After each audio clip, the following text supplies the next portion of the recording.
Hello, my name is Jacob, and I'm a Norse Pagan. And after 3 years of making videos about Norse Paganism and Viking history and all those good things, I have finally seen a runestone with my own eyes. Actually, 2 runestones today. So I've seen the Sigtrig runestone and the Erik stone here in Heideby, Germany, or the original Heideby settlement. So I'll start showing them to you here. And the Erik stone, the Erik Stein, is actually right next to a road, which is really crazy considering the road noise and everything. So just looking at this runestone with cars zipping by at the same time is pretty wild considering the history of this and where it is. And looking at it, it's just, I mean, it's absolutely beautiful. And I hope you're enjoying this footage I'm putting up for you. Just so mind-boggling to see these things in person, finally with my own eyes. And today I kind of want to talk about the meaning of these runestones, because I think we associate them, or maybe this is just a Western mindset as an American, thinking about these runestones as these mythical objects.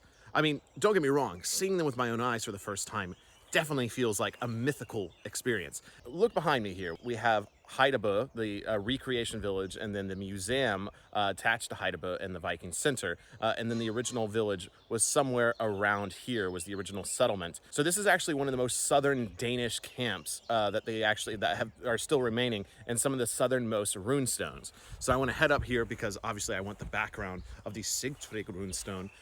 So this runestone right here, isn't that amazing? Look at that.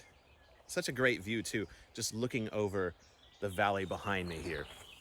So this runestone here, and that's really the topic today is, yes, so we have this mystical connection with these runestones where they're, the height of the faith, like, oh my gosh, there's got to be so much God energy or something like that tied to these. And the real reality of it is that these runestones are actually quite simple, and their meaning and purpose are very simple. Does that change like the prominence they should have in this faith? Not really, but maybe, it maybe teaches a lesson today that I think we put a lot of weight behind this faith and a lot of necessity for it to be this big explosive thing. But really, this right here wasn't erected for a god. I mean, right here, the inscription here doesn't say, I made this for Odin. It doesn't say, I gave 1,000 offerings of 1,000 cows here. All it says is that Astrid made this for Sigtrig, her son. That is it. All this work, all this carving, finding the stone, placing the stone here, was just for a son. I mean, even the other stone on the other side here next to the road, all that was Thorolf erected the stone for Sven. Simple. And that he was a good man. That he was just a good sailor. He was a good warrior. And that he died in battle. That's all it was. Nothing about the gods, nothing deep. Just about people. And so the lesson to me in this moment is that the people of the past, when they had big monuments and things like that, they weren't necessarily to the gods. And if you look at the history of just the runestones in general, all the runestones scattered across Scandinavia, the majority of them are about people's deaths.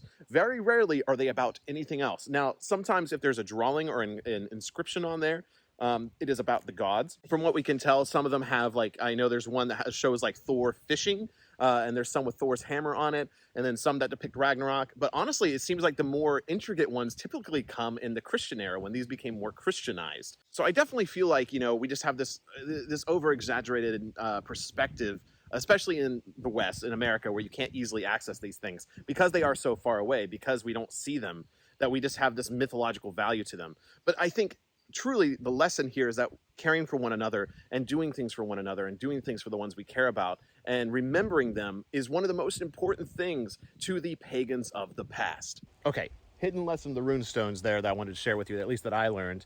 Done. Is it still cool seeing one of these? Heck yeah, this is awesome. I mean, I'm not going to downplay the fact that, after being a Norse pagan for 6 coming on 7 years now, and, running this channel and finally seeing a runestone while basically in Denmark for the most part. I mean, in northern Germany. Is it awesome?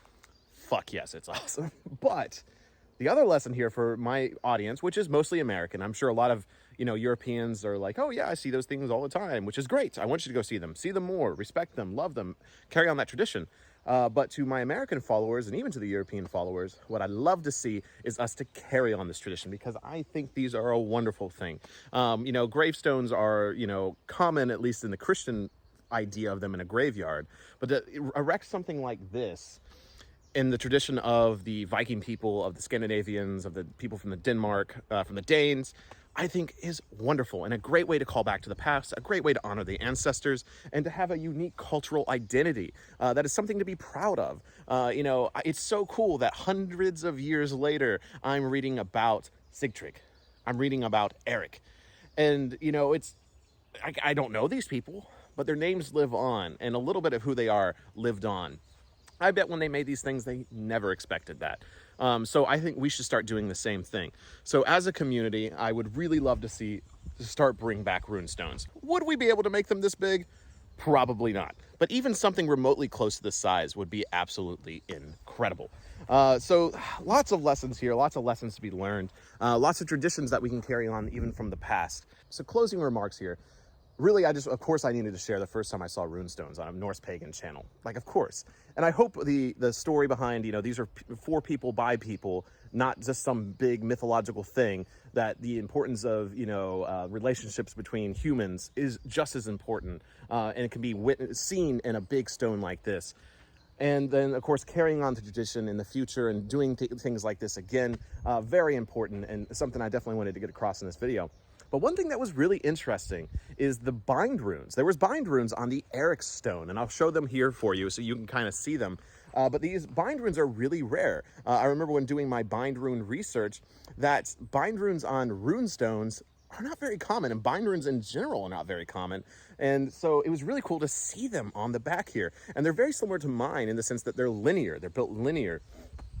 So just interesting. I mean, I haven't done too much research. I don't know what the bind runes actually mean here. I'm assuming, like others, they're linguistic, but still just cool and fascinating, and not something I expected to see on the side of the road.